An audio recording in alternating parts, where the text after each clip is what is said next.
Hi hello ನಮಸ್ತೆ, welcome to my channel. ಇವತ್ತು ಶ್ರೀ ಪಂಚಮಿ ಇರೋದ್ರಿಂದ ಮನೆಯಲ್ಲಿ ಓದೋ ಮಕ್ಕಳು ಇದ್ದೇ ಇರ್ತಾರೆ. ವಿದ್ಯಾಭ್ಯಾಸ ಚೆನ್ನಾಗಿರಬೇಕು, ಮಕ್ಕಳು ಒಳ್ಳೆ ಸ್ಥಾನಕ್ಕೆ ಬೆಳಿಬೇಕು ಅನ್ನೋದು ಎಲ್ಲರ ಆಸೆ ಕೂಡ. ಇವತ್ತಿನ ಸಂಜೆ ದೇವರ ಪೂಜೆ ಮಾಡಿ, ವಿದ್ಯಾದೇವತೆ ಸರಸ್ವತಿ, ಆಕೆಯ ತಾಂತ್ರಿಕ ರೂಪವೇ ಶ್ಯಾಮಲಾದೇವಿ, ರಾಜಶ್ಯಾಮಲೆ ಅಂತ ಹೇಳ್ತಾರೆ. ಆ ದೇವಿಗೆ ಓದೋ ಮಕ್ಕಳ ಕೈಯಲ್ಲಿ ಪೂಜೆ ಮಾಡಿಸ್ಬೇಕು. ನಂತರ ಒಂದಿಷ್ಟು ಸಿಹಿ ನೈವೇದ್ಯವನ್ನು ದೇವರಿಗೆ ಅರ್ಪಿಸಿ, ತಪ್ಪದೆ ನಿಮ್ಮ ಮಕ್ಕಳ ಕೈಯಲ್ಲಿ ಪೂಜೆ ಮಾಡಿಸಿ ದೇವರಿಗೆ ಈ ಒಂದು ತಾಯಿಯ ಅತಿ ಶಕ್ತಿಯುತವಾದಂತಹ ಮಂತ್ರವನ್ನು ಅವರ ಬಾಯಲ್ಲಿ ಹೇಳಿಸ್ಬೇಕು. ನಿಮ್ಮ ಮಕ್ಕಳ ವಿದ್ಯಾಭ್ಯಾಸ ತುಂಬ ಚೆನ್ನಾಗಿರುತ್ತೆ. ತಾಯಿಯ ಅನುಗ್ರಹ ನಿಮ್ಮ ಮಕ್ಕಳ ಮೇಲಿರುತ್ತೆ. ತಾಯಿ ಎಲ್ಲ ರೀತಿಯಾದಂಥ ಜ್ಞಾನ ಸಂಪತ್ತನ್ನು ಕೊಟ್ಟು ನಿಮ್ಮ ಮಕ್ಕಳಿಗೆ ಆಶೀರ್ವಾದ ಮಾಡಲಿ ಅಂತ ಕೇಳ್ಕೊಳ್ತೀನಿ.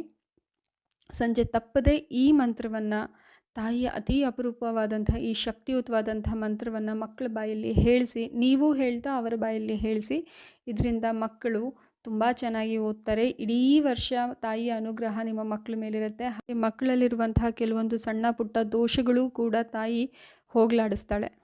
ತಪ್ಪದೆ ಇವತ್ತು ಸಂಜೆ ಸಣ್ಣದಾಗಿ ತಾಯಿ ರಾಜಶ್ಯಾಮಲೆ ಅಥವಾ ಸರಸ್ವತಿ ದೇವಿಗೆ ಒಂದು ಸಣ್ಣ ದೀಪ ಹಚ್ಚಿ ಮಕ್ಕಳ ಕೈಯಲ್ಲಿ ಈ ಒಂದು ಸ್ತೋತ್ರವನ್ನು ತಪ್ಪದೆ ಹೇಳಿಸಿ. ಮಕ್ಕಳಿಗೆ ಒಳ್ಳೆಯದಾಗಲಿ. ಅದಕ್ಕಾಗಿಯೇ ಇವತ್ತೇ ಸಂಜೆ ತಾಯಿಯ ಶ್ಯಾಮಲಾಷ್ಟೋತ್ತರ ಶತನಾಮಾವಳಿ ಈ ಮಂತ್ರವನ್ನು ಮಕ್ಕಳ ಬಾಯಲ್ಲಿ ಹೇಳಿಸಿ.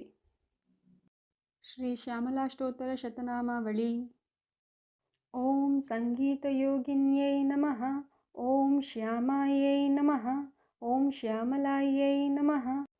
ಓಂ ಮಂತ್ರನಾಯಿಕಾಯೈ ನಮಃ. ಓಂ ಮಂತ್ರಿಣ್ಯೈ ನಮಃ. ಓಂ ಸಚಿವೇಶ್ಯೈ ನಮಃ. ಓಂ ಪ್ರಧಾನೇಶ್ಯೈ ನಮಃ. ಓಂ ಶುಕಪ್ರಿಯಾಯೈ ನಮಃ. ಓಂ ವೀಣಾವತ್ಯೈ ನಮಃ. ಓಂ ವೈಣಿಕ್ಯೈ ನಮಃ. ಓಂ ಮುದ್ರಿಣ್ಯೈ ನಮಃ. ಓಂ ಪ್ರಿಯಕಪ್ರಿಯಾಯೈ ನಮಃ. ಓಂ ನೀಪಪ್ರಿಯಾಯೈ ನಮಃ.